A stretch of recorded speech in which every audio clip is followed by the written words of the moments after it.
ये वादा ਕਰਨ ਵਾਲੇ ਨਵਜੋਤ ਸਿੰਘ ਸਾਹਿਬ ਨੂੰ ਯਾਦ ਦਿਲਾਉਣ ਦੀ ਲੋੜ ਸੀਗਾ, ਇਸ ਲਈ ਮੈਂ ਖਤ ਲਿਖਿਆ ਉਹਦੇ ਵਿੱਚ ਕਿ ਤੁਸੀਂ ਖੁਦ ਆਪਣੀ ਵਾਦਾ ਨੂੰ ਨਿਭਾਉਣਾ।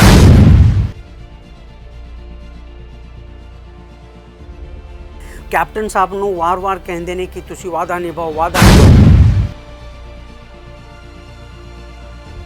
क्योंकि मानयोग पंजाब हरियाणा हाईकोर्ट ने किया है कि अजिहे लच्चर शराबी हत्यारी गाने साढ़े बच्चे ते बुरा असर पै रहा है।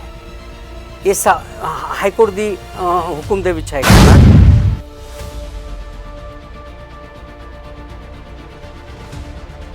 तड़के उठ के खादे फीम कुड़िए एहो जा गाने। स्काई न्यूज़ पंजाब देख रहे दर्शकों ਨੂੰ ਸਤਿ ਸ੍ਰੀ ਅਕਾਲ। पंजाब पंजाबी ते पंजाबीयत पूरे विश्व दे विच एक धूम दा डंका वजाउंदी है, क्योंकि इत्थों दी विरासत, इत्थों दा विरसा, इत्थों दे लोकां दा रहन सहन जां इत्थों दी विरासत दे विच गुरुआं पीरां दे दित्तियां सिखावां पूरे विश्व दे विच एक विलक्षण निशान स्थान रखदियां ने। यही गल करन जा रहे हैं आपां अज कि एक करनाटक तो व्यक्ति आउंदे ने पंजाब दे विच, तो पंजाब दी भाषा तो पंजाबी तो पंजाबी विरसे तो इन्ने प्रभावित होंदे ने कि उसदे अपनाए जाते हैं, उसदे प्रचार लिए जुट जाते हैं, उस सभ्याचार दे विच जो भी ऊणताइयां नज़र आउंदियां ने उसनूं उजागर करते हैं। हमेशा वो आपदे मुद्दे नूं किसी चौरस्ते दे विच एक बोर्ड दे नाल दर्शाउंदे नज़र आउंदे ने, किसी दफ्तर दे मूहरे दर्शाउंदे नज़र आउंदे ने, इत्थों तक भी चले जाते हैं कि वो अदालत दे विच भी जाके एक अर्जी दायर कर दिंदे ने कि ये गल्लां गलत ने, इहनूं कानून की शक्ल दित्ती जावे।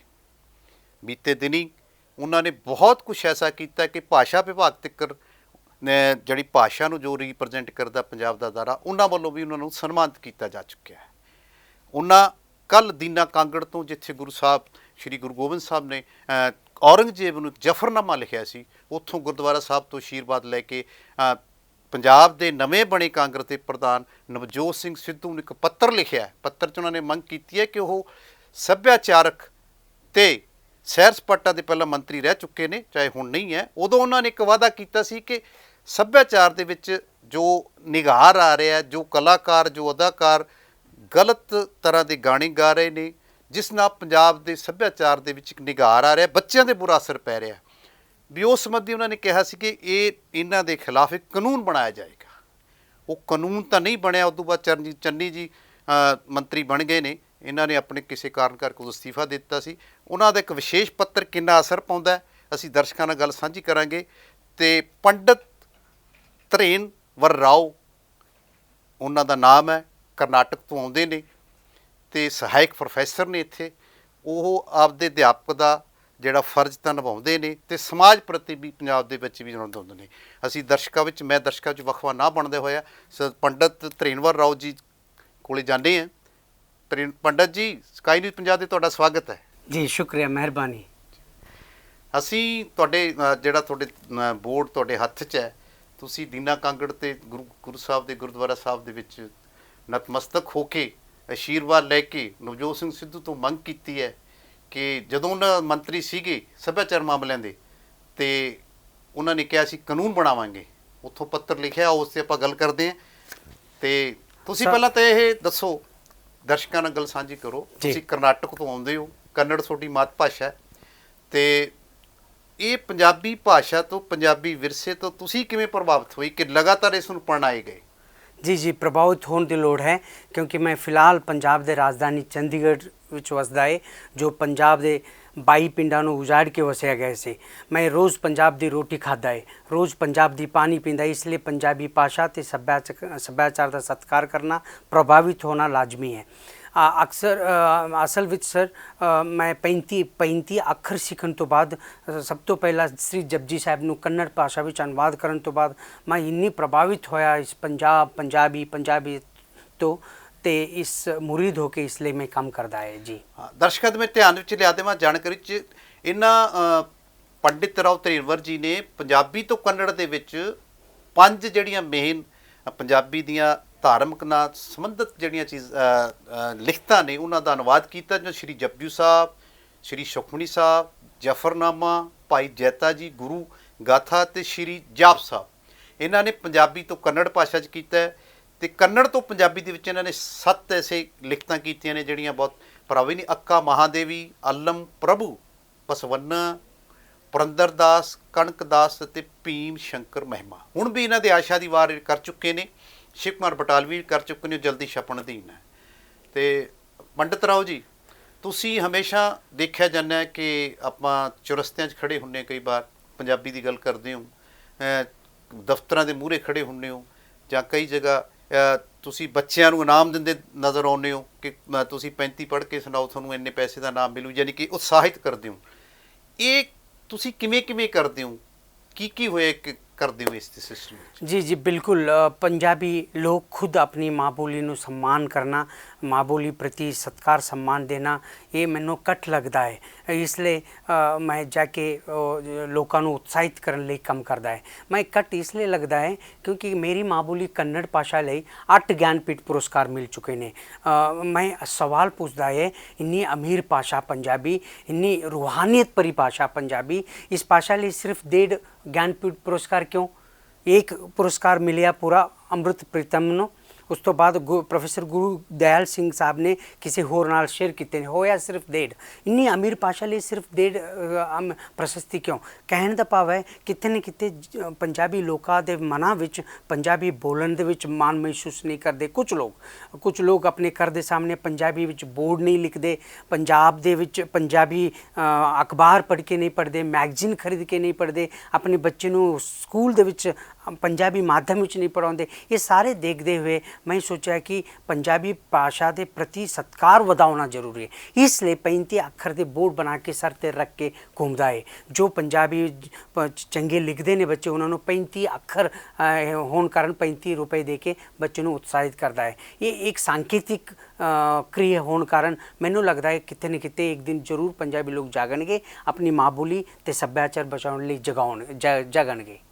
यानी ਤੁਹਾਨੂੰ ਲੱਗਦਾ ਹੈ ਕਿ ਪੰਜਾਬ ਦੀਆਂ ਕੁਝ ਸੰਸਥਾਵਾਂ, ਪੰਜਾਬ ਦੇ ਸਰਕਾਰ ਦੇ ਵਿਸ਼ੇਸ਼ ਵਿਭਾਗ ਪੰਜਾਬੀ ਭਾਸ਼ਾ ਲਈ ਕੰਮ ਵੀ ਕਰ ਰਹੇ ਨੇ, ਕੀ ਤੁਹਾਨੂੰ ਲੱਗਦਾ ਵੀ ਉਦੋਂ ਆਮ ਲੋਕਾਂ ਨੂੰ ਵੀ ਅੱਗੇ ਆ ਕੇ ਇਸ ਦੇ ਪ੍ਰਚਾਰ ਪ੍ਰਸਾਰ ਦੇ ਲਈ ਆਉਣਾ ਚਾਹੀਦਾ? ਤੁਹਾਡੀ ਜਿਹੜੀ ਗਤੀਵਿਧੀਆਂ ਤੋਂ ਇਹ ਨਜ਼ਰ ਆਉਂਦਾ ਮੈਨੂੰ। ਬਿਲਕੁਲ 100% ਆਉਣ ਦੀ ਲੋੜ ਹੈ ਸਰ, ਕਿਉਂਕਿ ਕਰਨਾਟਕ ਦੇ ਵਿੱਚ 1970 ਤੋਂ ਬਾਅਦ ਗੋਕਾਕ ਅੰਦੋਲਨ ਹੋਇਆ, ਜਿੱਥੇ ਕੰਨੜ ਭਾਸ਼ਾ ਲਈ ਵੱਡੀ ਪੱਧਰ 'ਤੇ ਸਥਾਨ ਦਰਜਾ ਦਿਲਾਉਣ ਲਈ ਸਰਕਾਰ ਦੇ ਵਿੱਚ ਆਮ ਲੋਕ ਇਕਜੁੱਟ ਹੋ ਕੇ ਇੱਕ ਗੋਕਾਕ ਅੰਦੋਲਨ ਸ਼ੁਰੂ ਹੋਇਆ ਉੱਥੇ ਕਰਨਾਟਕ ਦੇ ਵਿੱਚ। फिल्म स्टार, बुद्धिजीवी, स्टूडेंट्स, कामन लोग, लेखक सारे मिल के अंदोलन करन तो बाद कन्नड़ भाषा ਨੂੰ ਇੰਨੀ ਉੱਚੀ ਪੱਧਰ 'ਤੇ ਦਰਜਾ ਦਿੱਤਾ ਗਿਆ ਕੰਨੜ ਦੇ ਵਿੱਚ, ਕਰਨਾਟਕ ਦੇ ਵਿੱਚ, ਤੁਸੀਂ ਸੋਚ ਵੀ ਨਹੀਂ ਸਕਦੇ। ਇਸ ਲਈ ਅਸੀਂ ਗਿਆਨਪੀਠ ਪੁਰਸਕਾਰ 8 ਜਿੱਤ ਚੁੱਕੇ ਨੇ।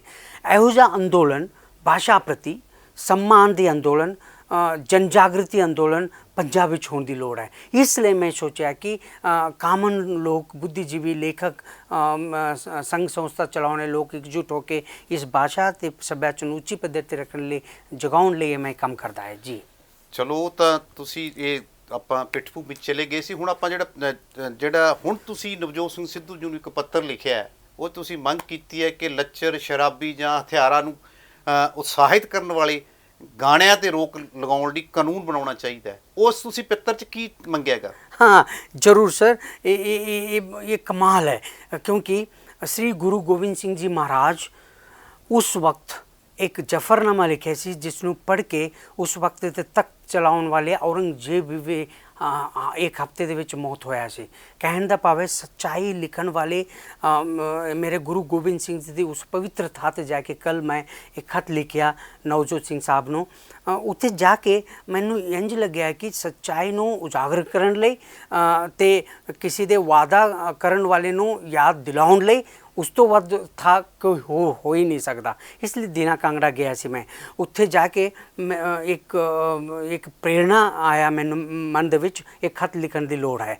ਦੇਖੋ ਗੁਰੂ ਗੋਬਿੰਦ ਸਿੰਘ ਜੀ ਖਤ ਲਿਖ ਕੇ ਉਸ ਫਾਰਸੀ ਭਾਸ਼ਾ ਦੇ ਵਿੱਚ जफरनामा लिखे ने, 111 पंक्ति ने। मैं बिना देख के बोल सकता है महाराज 111 पंक्ति, इन्नी मेरा मेहर होया मेरे ते, पर 5 पंक्ति में जरूर मैं बोलना चाहूँगा। मेरे गुरु लिखते ने, कमाल करामात कायम करी करीम रजा बख्श राजिक रिहा कून रहीम अमा बख्श बख्शिंद ओ दस्तगीर खता बख्श रोजी दियो दिल फजीर ना साजो ना बाजो ना फौजो ना फरस खुदावंद बख्शिंद ए ऐसो अरस हमो मरद बायद शब्द शुकनवर ना सिखमे दिगर दर्द आने दिगर कहने दा भाव है ਇੰਨੀ ਸੁੰਦਰ ਢੰਗ ਨਾਲ ਲਿਖਣ ਵਾਲੇ ਮੇਰੇ ਗੁਰੂ ਉਸ ਵਿੱਚ ਲਿਖਦੇ ਨੇ ਕਮਾਲ ਕਰਾਮਾਤ ਕਾਇਮ ਕਰੀਮ ਰਜ਼ਾ ਬਖਸ਼ ਰਾਜ਼ਿਕ ਰਿਹਾ ਕੂਨ ਰਹੀਮ ਅਮਾ ਬਖਸ਼ ਬਖਸ਼ਿੰਦ ਓ ਦਸਤਗੀਰ ਖਤਾ ਬਖਸ਼ ਰੋਜੀ ਦਿਓ ਦਿਲ ਫਜ਼ੀਰ ਨਾ ਸਾਜੋ ਨਾ ਬਾਜੋ ਨਾ ਫੌਜੋ ਨਾ ਫਰਸ ਨਾ ਖੁਦਾਵੰਦ ਬਖਸ਼ਿੰਦ ਏ ਐਸੋ ਅਰਸ ਹਮੂ ਮਰਦ ਬਾਇਦ ਸ਼ਬਦ ਸ਼ੁਕਨਵਰ ਨਾ ਸਿਖਮੇ ਦਿਗਰ ਦਰਦਾਨੇ ਦਿਗਰ ਇਹਦੇ ਵਿੱਚ हमू मरद बायद शब्द शुकनवर ना सिखमे दिगर दर्द आने दिगर इस दा अर्थ है भाव है इंसान नू कदे भी झूठ नहीं बोलना चाहिए दिल दे विच एक गल ते दिमाग दे विच होर गल नहीं होना चाहिए हमेशा सच बोलना चाहिए मेरे मन दे विच ये एक सोच आई कि नवजोत सिंह साहब ने मंत्री होने वक्त एक वादा ਕੀਤੀ ਸੀ ਸਾਰੇ ਦੇ ਸਾਹਮਣੇ ਪੱਤਰਕਾਰ ਦੇ ਸਾਹਮਣੇ ਹਾਂ ਜਦੋਂ ਮੰਤਰੀ ਸੀਗੇ ਉਹਨਾਂ ਨੇ ਪੱਤਰਕਾਰ ਮਿਲਣੀ ਦੇ ਵਿੱਚ ਕਿਹਾ ਸੀਗਾ ਕਿ ਜਿਹੜੇ ਇਹਨਾਂ ਜਿਹੜੇ ਸੱਭਿਆਚਾਰ ਨੂੰ ਖਰਾਬ ਕਰਨ ਵਾਲੇ ਗਾਣੇ ਨੇ ਜਾਂ ਕੋਈ ਐਸੇ ਫਿਲਮਾਂਕਣ ਨੇ ਉਹ ਉਹਨਾਂ ਪ੍ਰਤੀ ਕਾਨੂੰਨ ਬਣਾਇਆ ਜਾਵੇ ਕਾਨੂੰਨ ਬਣਾਉਣਗੇ ਕਾਨੂੰਨ ਬਣਾਉਣ ਇਹ ਵਾਅਦਾ ਕਰਨ ਵਾਲੇ ਨਵਜੋਤ ਸਿੰਘ ਸਾਹਿਬ ਨੂੰ ਯਾਦ ਦਿਲਾਉਣ ਦੀ ਲੋੜ ਸੀਗਾ ਇਸ ਲਈ ਮੈਂ ਖਤ ਲਿਖਿਆ ਉਹਦੇ ਵਿੱਚ ਕਿ ਤੁਸੀਂ ਖੁਦ ਆਪਣੀ ਵਾਅਦਾ ਨੂੰ ਨਿਭਾਉਣ ਦੀ ਲੋੜ ਹੈ ਕੈਪਟਨ ਸਾਹਿਬ ਨੂੰ ਵਾਰ-ਵਾਰ ਕਹਿੰਦੇ ਨੇ ਕਿ ਤੁਸੀਂ ਵਾਅਦਾ ਨਿਭਾਓ ਤੇ ਖੁਦ ਨਵਜੋਤ ਸਿੰਘ ਸਾਹਿਬ ਨੂੰ ਵਾਅਦਾ ਨਿਭਾਉਣ ਦੀ ਲੋੜ ਹੈ ਇਸ ਲਈ ਮੈਂ ਇਹ ਖਤ ਲਿਖਿਆ ਹੈ ਕਿ ਵਾਅਦਾ ਨਿਭਾਓ ਮੁੱਦੇ ਤੇ ਗੱਲ ਕਰਨ ਲਈ ਕਹਿਣ ਵਾਲੇ ਨਵਜੋਤ ਸਿੰਘ ਸਾਹਿਬ ਨੂੰ ਮੁੱਦੇ ਤੇ ਗੱਲ ਕਰਨ ਦੀ ਲੋੜ ਹੈ ਜੋ ਸਭ ਤੋਂ ਵੱਡਾ ਮੁੱਦਾ ਹੈ ਲੱਚਰ ਸ਼ਰਾਬੀ ਹਥਿਆਰੀ ਗਾਣੇ ਜੋ ਬੰਦ ਕਰਨ ਦੀ ਲੋੜ ਹੈ ਇਸ ਲਈ ਮੈਂ ਇਹ ਖਤ ਦੇ ਵਿੱਚ ਲਿਖਿਆ ਹੈ ਕਿ ਤੁਰੰਤ ਤੁਸੀਂ ਇਹੋ ਜਿਹਾ ਇੱਕ ਕਾਨੂੰਨ ਬਣਾਓ ਜਿਸ ਦੇ ਤਹਿਤ ਕੋਈ ਵੀ ਭਵਿੱਖ ਵਿੱਚ ਇਹੋ ਜਿਹਾ ਗਾਣੇ ਹਿੰਦੁਸਤਾਨ ਦੇ ਵਿੱਚ ਕੈਨੇਡਾ ਵਿੱਚ ਅਮਰੀਕਾ ਇੰਗਲੈਂਡ ਦੇ ਵਿੱਚ ਵੀ ਇਹੋ ਜਿਹਾ ਗਾਣਾ ਨਾ ਬਣਿਆ ਜਾਵੇ ਪੰਜਾਬੀ ਭਾਸ਼ਾ ਦੇ ਵਿੱਚ ਮੈਨੂੰ ਪੂਰਾ ਆਸ ਤੇ ਉਮੀਦ ਹੈ ਨਵਜੋਤ ਸਿੰਘ ਸਾਹਿਬ ਬਹੁਤ ਹੀ ਸੁਲਝੇ ਹੋਏ ਇਨਸਾਨ ਹੈ ਉਹਨਾਂ ਦੇ ਵਿੱਚ ਇੱਕ ਹੁਨਰ ਹੈ ਇੱਕ ਸ਼ਕਤੀ ਹੈ ਇੱਕ ਦਿਨ ਉਹ ਜ਼ਰੂਰ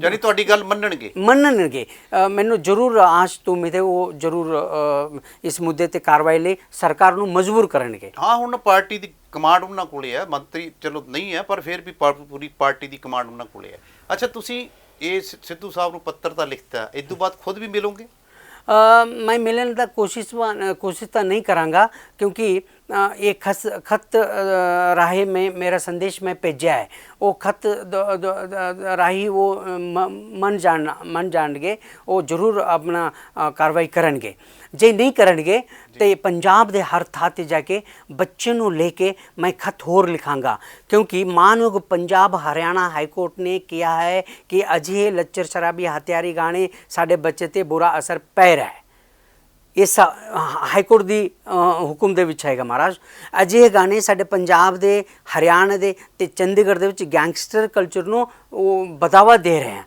इसलिए हो जा गाना बंद हुए मानयोग हाईकोर्ट की हुक्म के तहत ये सारे हुक्म होया उस तो बावजूद जेकर पंजाब दे विच ना कानून ना होवे फिर भी गाना बन जे वो एक गायक गाउंदा है कि तड़के उठ के खादे फीम कुड़िए ਇਹੋ ਜਿਹਾ ਗਾਣੇ ਤੁਸੀਂ ਸੁਣੋਗੇ ਪੰਜਾਬ ਦੇ ਵਿੱਚ ਨਸ਼ੇ ਨੂੰ ਕਿਵੇਂ ਖਤਮ ਕਰ ਸਕਦੇ ਹੋ ਗੈਂਗਸਟਰ ਕਲਚਰ ਨੂੰ ਖਤਮ ਕਰਨ ਦੀ ਗੱਲ ਕਰਨ ਵਾਲੇ ਗੈਂਗਸਟਰ ਕਲਚਰ ਦੇ ਗਾਣਾ ਬੰਦ ਨਹੀਂ ਕਰੋਗੇ ਗੈਂਗਸਟਰ ਕਲਚਰ ਅਤੇ ਨਸ਼ੇ ਖਤਮ ਨਹੀਂ ਕਰ ਸਕਦੇ ਇਸ ਲਈ ਇਹ ਇੱਕ ਕਾਰਨ ਹੋ ਸਕਦਾ ਹੈ ਜੇ ਪਰ ਨਸ਼ਿਆਂ ਨੂੰ ਜੇ ਉਤਸ਼ਾਹਿਤ ਕੀਤਾ ਜਾ ਰਿਹਾ ਗਾਣੇ ਉਤਸ਼ਾਹਿਤ ਕਰਦੇ ਨੇ ਹਥਿਆਰਾਂ ਦੀ ਵਰਤੋਂ ਦੀ ਗੱਲ ਕਰਦੇ ਨੇ ਸੱਭਿਆਚਾਰ ਨੂੰ ਪਲੀਤ ਕਰਨ ਦੀ ਗੱਲ ਕਰਦੇ ਨੇ ਤੁਹਾਡਾ ਮਕਸਦ ਇਹ ਹੈ ਤੁਸੀਂ ਥੋੜਾ ਦਰਸ਼ਕਾਂ ਨਾਲ ਗੱਲ ਸਾਂਝੀ ਕਰੋ ਕਿ ਜਦੋਂ ਤੁਸੀਂ ਇਹਨਾਂ ਗਾਣੇ ਦੇ ਪ੍ਰਤੀ ਅਦਾਲਤ 'ਚ ਗਏ ਸੀ ਉਹ ਕੀ ਮਾਮਲਾ ਸੀ ਕਦੋਂ ਗਏ ਸੀ ਤੁਸੀਂ ਤੇ ਅਦਾਲਤ ਦਾ ਕੀ ਫੈਸਲਾ ਹੋਇਆ ਜੀ ਬਿਲਕੁਲ 2016 ਦੇ ਵਿੱਚ ਬਟਿੰਡਾ ਦੇ ਨੇੜੇ ਮੌਰੀ ਮੰਡੀ ਦੇ ਵਿੱਚ ਤੁਹਾਨੂੰ ਪਤਾ ਹੋਣਾ 2016 ਦੇ ਵਿੱਚ ਕੁਲਵਿੰਦਰ ਕੌਰ ਦੀ ਮੌਤ ਹੋਈ ਸੀ ਗੋਲੀ ਲੱਗ ਉਹ ਆਰਕੈਸਟਰਾ ਦੀ ਕਾਂਡ ਦੀ ਗੱਲ ਕਰਦੇ ਜਦੋਂ ਕੋ ਗੋਲੀ ਚੱਲਣ ਨਾਲ ਇੱਕ ਜਾਨੀ ਕਿ ਡਾਂਸਰ ਲੜਕੀ ਦੀ ਮੌਤ ਹੋ ਗਈ ਸੀ ਜੀ 100% ਉਹ 3 ਮਹੀਨੇ ਦੀ ਗਰਭਵਤੀ ਸੀ ਉਸ ਵਕਤ ਜੀ 10:30 ਵਜੇ ਗੋਲੀ ਲੱਗਿਆ ਉੱਥੇ ਮੌਤ ਹੋਇਆ ਉਹਨਾਂ ਦੀ ਸਟੇਜ ਤੇ ਪਿੱਛੇ ਗਾਣਾ ਚੱਲਦਾ ਪਿਆ ਸੀ ਦਲਜੀਤ ਦੋਸਾਂਝ ਦੇ ਗਾਣਾ ਕਿ ਤੁਸੀਂ ਸ਼ਰਾਬ ਦੀ ਵਰਗੇ ਕੁੜੀ ਸ਼ਰਾਬ ਦੀ ਵਰਗੇ ਗਾਣੇ इसनों उत्साहित होकर उन्होंने गोली चलाया, गोली लगी तो मौत होया। मैं देख के हैरान होया कि पंजाब ਦੇ ਵਿੱਚ ਸ਼ਾਦੀ ਦੇ ਦੌਰਾਨ ਇਹੋ ਜਿਹਾ ਗਾਣਾ ਕਿਵੇਂ ਵਜਾ ਸਕਦੇ ਹੋ ਤੁਸੀਂ। ਉਹ ਇਸ 10:30 ਵਜੇ ਬਾਅਦ ਤੁਸੀਂ ਨਹੀਂ ਵਜਾ ਸਕਦੇ। ਮਾਨਯੋਗ ਸੁਪਰੀਮ ਕੋਰਟ ਦੀ ਹੁਕਮ ਹੈ ਕਿ 10 ਵਜੇ ਤੋਂ ਬਾਅਦ ਕੋਈ ਵੀ ਮਿਊਜ਼ਿਕ ਸਿਸਟਮ ਨਹੀਂ ਚੱਲ ਸਕਦੇ। ਤੇ ਇਸ ਦੇ ਆਧਾਰ ਤੇ ਮੈंने एक जनहित याचिका ਬਣਾ ਕੇ मानयोग पंजाब हरियाणा हाई कोर्ट ਦੇ ਵਿੱਚ ਦਾਇਰ ਕਰਨ ਤੋਂ ਬਾਅਦ 3 ਸਾਲ ਤੱਕ ਸੁਣਵਾਈ ਹੋਇਆ। 22/7/2019 ਨੂੰ ਮਾਨਯੋਗ ਪੰਜਾਬ ਹਰਿਆਣਾ ਹਾਈ ਕੋਰਟ ਨੇ ਸਪਸ਼ਟ ਰੂਪ ਵਿੱਚ ਲਿਖਿਆ ਹੈ ਹੁਕਮ ਦੇ ਵਿੱਚ ਕਿ ਅਜਿਹੇ ਗਾਣੇ ਸਾਡੇ ਬੱਚੇ ਤੇ ਬੁਰਾ ਅਸਰ ਪੈ ਰਿਹਾ ਹੈ। ਇਸ ਲਈ ਗੈਂਗਸਟਰ ਕਲਚਰ ਵੀ ਪੈਦਾ ਹੋ ਰਿਹਾ ਹੈ। ਇਸ ਲਈ ਇਹੋ ਜਿਹਾ ਗਾਣਾ ਕਿੱਥੇ ਵੀ ਨਹੀਂ ਚੱਲਣਗੇ, ਲਾਈਵ ਸ਼ੋਅ ਦੇ ਵਿੱਚ ਵੀ ਨਹੀਂ ਚੱਲਣਗੇ। ये बहुत ऐतिहासिक अदालत ਦੇ फैसला ਹੁਕਮ ਹੋ ਗਏ ਨੇ, ਫਿਰ ਵੀ ਕਿੰਨਾ ਕੁ ਅਸਰ ਸਮਝਦੇ ਹੋ ਤੁਸੀਂ ਅਸਰ ਹੋ ਰਿਹਾ ਹੈ? असर तक कुछ लोगों ते होया, पर कुछ लोग हाले भी बना रहे ने जो कंटेम्प्ट ऑफ कोर्ट है। मैंने केस पाया उत्थे चलदा पाया ਹਾਂ केस। ਸਾਨੂੰ ਦਰਸ਼ਕਾਂ ਉਹ ਵੀ ਗੱਲ ਸਾਂਝੀ ਕਰੋ ਕਿ ਤੁਸੀਂ ਇਸ ਫੈਸਲੇ ਤੋਂ ਬਾਅਦ ਵੀ ਕਈ ਕਲਾਕਾਰਾਂ ਗਿੱਪੀ ਗਰੇਵਾਲ ਜਾਂ ਔਲਖ ਜਾਂ ਕੋਈ ਹੋਰ ਕਈ ਨਾਮ ਨੇ ਚਰਚੇ ਤੋਂ, ਉਹਨਾਂ ਦੇ ਖਿਲਾਫ ਕੇਸ ਵੀ, ਮੂਸੇ ਵਾਲੇ ਦੇ ਖਿਲਾਫ ਕੇਸ ਵੀ ਦਰਜ ਕਰਵਾਏ ਨੇ। ਕਈਆਂ ਨੇ ਸ਼ਾਇਦ ਤੋਂ ਮਾਫੀ ਵੀ ਮੰਗੀ ਹੋ ਸਕਦੀ, ਜਿਹੇ ਜਿਹੇ ਗਾਣੇ ਨਹੀਂ ਕਰਾਂਗੇ ਸੀ। जी जी ਉਹ ਕਿਵੇਂ ਸੀਗਾ? हाँ बिल्कुल। मानयोग पंजाब हरियाणा हाई कोर्ट ਦੇ ਹੁਕਮ ਤੋਂ ਬਾਅਦ ਬਹੁਤ ਸਾਰੇ ਲੋਕ, ਚੰਗੇ ਕਲਾਕਾਰ, ਚੰਗੇ ਪੰਜਾਬੀ ਲੋਕ, ਸਮਝਦਾਰ ਲੋਕ ਇਹੋ ਜਿਹਾ ਗਾਣਾ ਗਾਉਣਾ ਛੱਡ ਦਿੱਤੇ ਨੇ। ਜਿਵੇਂ ਸੁਨੰਦਰ ਸ਼ਰਮਾ ਸੱਚੀ ਪੰਜਾਬਣ ਹੈ, ਮੈਂ ਸਲਾਮ ਕਰਦਾ। ਉਹਨਾਂ ਨੇ ਉਹ ਲਿਖਿਤ ਰੂਪ ਵਿੱਚ ਮਾਫੀ ਮੰਗ ਚੁੱਕੇ ਨੇ। ਪਰਮਜੀਤ ਸਿੰਘ ਪੰਮੀ ਪਟਿਆਲਾ ਤੋਂ ਲਿਖਿਤ ਰੂਪ ਵਿੱਚ ਮਾਫੀ ਮੰਗ ਚੁੱਕੇ ਨੇ। ਸੁਖਵਿੰਦਰ ਸੁੱਖੀ ਬਟਿੰਡਾ ਤੋਂ ਲਿਖਿਤ ਰੂਪ ਵਿੱਚ ਮਾਫੀ ਮੰਗ ਚੁੱਕੇ ਨੇ। ਸੰਗ ਦਿਲ 47 ਜੋ ਗੀਤਕਾਰ ਨੇ ਉਹ ਲਿਖਿਤ ਰੂਪ ਵਿੱਚ ਮਾਫੀ ਮੰਗ ਚੁੱਕੇ ਨੇ। ਇਹ ਬਦਲਾਵ ਹੈ, ਪਰਿਵਰਤਨ ਹੈ ਮਾਨਯੋਗ ਹਾਈ ਕੋਰਟ ਦੇ ਹੁਕਮ ਤੋਂ ਬਾਅਦ। ਪਰ ਹਾਲੇ ਵੀ ਕੁਝ ਲੋਕ ਨਹੀਂ ਸੁਣ ਰਹੇ ਨੇ। ਉਹ ਕੋਰਟ ਦੀ ਹੁਕਮ ਦੀ ਉਲੰਘਣਾ ਕਰਦੇ ਹੋਏ ਹੁਣ ਵੀ ਇਹੋ ਜਿਹਾ ਭੜਕਾਊ ਗਾਣੇ ਗਾ ਰਹੇ ਨੇ, ਜਿਵੇਂ ਸਿੱਧੂ ਮੂਸੇਵਾਲਾ, ਮਨਕੀਰਤ ਔਲਖ, ਕਰਨ ਔਜਲਾ, ਸਿੱਪੀ ਗਿੱਲ। ਇਹੋ ਜਿਹਾ ਲੋਕ ਗਾ ਰਹੇ ਨੇ ਜੋ ਕੰਟੈਂਪਟ ਆਫ ਕੋਰਟ ਹੈ। ਮੈਂ ਨਹੀਂ ਛੱਡਣਾ। ਕੰਟੈਂਪਟ ਆਫ ਕੋਰਟ ਦੇ ਵਿੱਚ ਮੈਂ ਸਾਬਿਤ ਕਰਾਂਗਾ ਇਹ ਲੋਕ ਡੈਲੀਬਰੇਟਲੀ ਪੰਜਾਬ ਦੇ ਮਾਹੌਲ ਨੂੰ ਖਰਾਬ ਕਰਨ ਲਈ ਗਾ ਰਹੇ ਨੇ, ਇਸ ਲਈ ਕਾਰਵਾਈ ਹੋਵੇ। ਕੁਝ ਲੋਕ ਬਾਹਰ ਬੈਠ ਕੇ ਗਾ ਰਹੇ ਨੇ, ਜਿਵੇਂ ਕਰਨ ਔਜਲਾ ਕੈਨੇਡਾ ਦੇ ਸਿਟੀਜ਼ਨ ਹੋਣ ਕਾਰਨ ਉੱਥੇ ਰਿਕਾਰਡਿੰਗ ਕਰਦੇ ਨੇ, ਇੱਥੇ ਗਾਣਾ ਚਲਾਉਂਦੇ ਨੇ। ਇਸ ਲਈ ਮੈਂ ਕਿਹਾ ਨਵਜੀਤ ਸਿੰਘ ਸਾਹਿਬ ਨੂੰ ਤੁਸੀਂ ਕਾਨੂੰਨ ਬਣਾਓ। ਕਾਨੂੰਨ ਜੇਕਰ ਹੋਵੇ, ਕੋਈ ਵੀ ਕਿਤੇ ਵੀ ਬੈਠ ਕੇ ਗਾਣਾ ਨਹੀਂ ਬਣਾ ਸਕਦੇ। ਇਸ ਲਈ ਕਾਨੂੰਨ ਦੀ ਬਣਾਉਣ ਦੀ ਸਖਤ ਲੋੜ ਹੈ। ਨਵਜੋਤ ਸਿੰਘ ਸਾਹਿਬ ਜ਼ਰੂਰ ਸੁਣਨਗੇ ਮੇਰੀ ਗੱਲ। ਯਾਨੀ ਤੁਹਾਡਾ ਕਹਿਣ ਦਾ ਮਤਲਬ ਹੈ ਕਿ ਜਿੱਥੇ ਆਮ ਆਦਮੀ ਜਾਂ ਆਮ ਪੰਜਾਬੀ ਦੀ ਜਾਂ ਇਹ ਜ਼ਿੰਮੇਵਾਰੀ ਬਣਦੀ ਹੈ, ਉੱਥੇ ਜਿਹੜੇ ਨੁਮਾਇੰਦੇ ਚੁਣੇ ਜਾਂਦੇ ਨੇ, ਲੋਕ ਚੁਣਦੇ ਨੇ ਵੋਟ ਦੇ ਅਧਿਕਾਰ ਨਾਲ, ਉਹਨਾਂ ਦੀ ਵੀ ਇੱਕ ਡਿਊਟੀ ਬਣਦੀ ਹੈ ਕਿ ਉਹ ਇੱਕ ਕਾਨੂੰਨ ਬਣਾਉਣ, ਕਾਨੂੰਨ ਬਣਾ ਕੇ ਉਹਦਾ ਅਮਲ ਵੀ ਕਰਨ। ਇਹ ਤੁਸੀਂ ਮੰਗ ਕੀਤੀ ਇਹਨਾਂ ਤੋਂ? जी बिल्कुल। देखो कानून एक शक्तिशाली टूल हैगा, वो उसके तहत कार्रवाई होंगी है। असी आज है कल नहीं रवांगे, पर कानून हमेशा ले रहा है। तो कानून बनाने की लोड़ है। सो वो भी सख्त कानून हो सकता है। सेंसर बोर्ड तुसी नहीं बना सकते, बहुत सारे अड़चनी आ सकते हैं, पर कानून तो पंजाब सरकार बना सकते हैं। चरणजीत सिंह साहब जब ਹੁਣੇ ਵਿਭਾਗ ਚਰਨਜੀਤ ਚੰਨੀ ਕੋਲੇ ਹੈ। जी जी उन्होंने भी वादा की थी सारे दे सामने कि वो कानून बनावांगे। हो सकता है कानून बनाने की प्रक्रिया जारी भी हैगा, उसनू तेज़ रफ्तार करके उसनू जल्द तो जल्द कानून बना के जेकर पेश करांगे तो पंजाब दे लोग, पूरे देश दे लोग शाबाश कहेंगे नवजोत सिंह साहब नू, क्योंकि वादा करके उन्होंने इनका वादा निभाया। जेकर नहीं बनावांगे तो वादा ना निभाने के कारण तहत सब तो वड्डा गुनाहगार मनिया जाएगा जफरनामा दे तहत, क्योंकि जफरनामा कहता है कि सच ते राह ते चलो, हमू मरद बायद शब्द शुकनवर ना सिख में दिगर दर दहाने दिगर। ਯਾਨੀ ਕਿ ਤੁਹਾਡਾ ਕਹਿਣ ਦਾ ਮਤਲਬ ਇਹ ਹੈ ਕਿ ਉਹਨਾਂ ਨੂੰ ਤੁਸੀਂ ਪੁਰਾਣਾ ਵਾਅਦਾ ਯਾਦ ਕਰਾਇਆ। ਦੀਨਾ ਕਾਂਗੜ ਦੇ ਗੁਰਦੁਆਰਾ ਸਾਹਿਬ ਤੋਂ ਯਾਨੀ ਕਿ ਜਫਰਨਾਮਾ ਸਾਹਿਬ ਤੁਸੀਂ ਵੈਸੇ ਵੀ ਕੰਨੜ 'ਚ ਕਰ ਚੁੱਕੇ ਹੋ, ਯਾਨੀ ਕਿ ਉੱਥੋਂ ਪ੍ਰੇਰਨਾ ਲੈ ਕੇ ਤੁਹਾਨੂੰ ਜਾਗਿਆ ਵੀ ਵਾਅਦਾ ਯਾਦ ਕਰਾਉਣ, ਕਿਸੇ ਹੁਕਮਰਾਨ ਨੂੰ ਯਾਦ ਕਰਾਉਣ ਵਾਸਤੇ, ਜਿਵੇਂ ਗੁਰੂ ਸਾਹਿਬ ਨੇ ਉਦੋਂ ਉਹਦੀਆਂ ਜੜ੍ਹਾਂ ਪੱਟੀਆਂ ਸੀਗੀਆਂ ਜਫਰਨਾਮਾ ਲਿਖ ਕੇ, ਤੁਸੀਂ ਵੀ ਇਹਨਾਂ ਨੂੰ ਯਾਦ ਕਰਾਇਆ ਅਤੇ ਤੁਹਾਨੂੰ ਆਸ ਹੈ ਕਿ ਉਹ ਕਰਨਗੇ, ਅਤੇ ਨਹੀਂ ਤਾਂ ਤੁਸੀਂ ਇੱਕ ਵਿਦਰੋਹ ਖੜਾ ਕਰੋਗੇ। हाँ बिल्कुल। ये जड़े मेरा खत दे असर जे ना होवे, पर मैं नहीं छड़ना हैगा, क्योंकि ਪਵਿੱਤਰ ਪੰਜਾਬੀ ਭਾਸ਼ਾ ਤੇ ਸੱਭਿਆਚਾਰ ਨੂੰ ਉੱਚੀ ਤੇ ਸੁੱਚੀ ਉੱਚੀ ਪੱਧਰ ਤੇ ਰੱਖਣ ਲਈ ਮੈਂ ਲਗਾਤਾਰ ਕੰਮ ਕਰਾਂਗਾ। ਪੰਜਾਬ ਦੇ ਹਰ ਥਾਂ ਜਾ ਕੇ ਬੱਚੇ ਨੂੰ ਇਕਜੁੱਟ ਕਰਕੇ ਖਤ ਲਿਖਾਵਾਂਗੇ ਅਸੀਂ, ਬੱਚੇ ਤੋਂ ਲਿਖਾਵਾਂਗੇ, ਕਿਉਂਕਿ ਮਾਨਯੋਗ ਹਾਈਕੋਰਟ ਕਹਿੰਦਾ ਹੈ ਕਿ ਇਹੋ ਜਿਹੇ ਗਾਣੇ ਬੱਚੇ ਤੇ ਅਸਰ ਪੈ ਰਿਹਾ ਹੈ, ਉਹ ਬੱਚੇ ਨੂੰ ਸੁਰੱਖਿਅਤ ਰੱਖਣਾ ਜ਼ਰੂਰੀ ਹੈ। ਬੱਚੇ ਖਤ ਲਿਖਣਗੇ, ਹੁਣ ਕਰ ਤੋਂ ਖਤ ਪਹੁੰਚ ਜਾਣਗੇ ਨਵਜੋਤ ਸਿੰਘ ਸਾਹਿਬ ਦੇ ਹੈੱਡ ਆਫਿਸ ਚੰਡੀਗੜ੍ਹ ਦੇ ਵਿੱਚ। ਕਹਿਣ ਦਾ ਭਾਵ ਹੈ ਇਸ ਖਤ ਦੀ ਮਹੱਤਤਾ, ਇਸ ਖਤ ਦੀ ਮਹੱਤਤਾ ਸਮਝ ਕੇ ਜ਼ਰੂਰ ਉਹ ਕਾਰਵਾਈ ਕਰਨਗੇ। ਮੈਨੂੰ ਪੂਰਾ ਆਸ ਤੇ ਉਮੀਦ ਹੈ।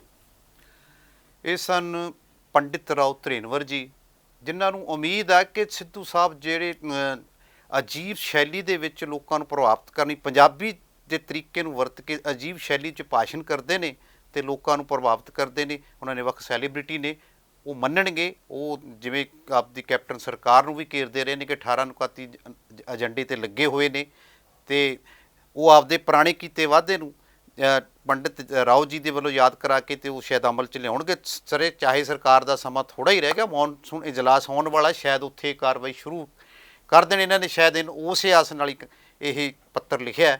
ਬਾਕੀ ਦੇਖਦੇ ਹਾਂ ਕਿ ਸਰਕਾਰ ਤੇ ਸਿੱਧੂ ਸਾਹਿਬ ਕਿਸ ਤਰ੍ਹਾਂ ਇਸ ਜਾਣੀ ਕਾਨੂੰਨ ਨੂੰ, ਸੱਭਿਆਚਾਰ ਨੂੰ ਬਚਾਉਂਦਾ ਕਾਨੂੰਨ ਬਣਾਉਣਗੇ।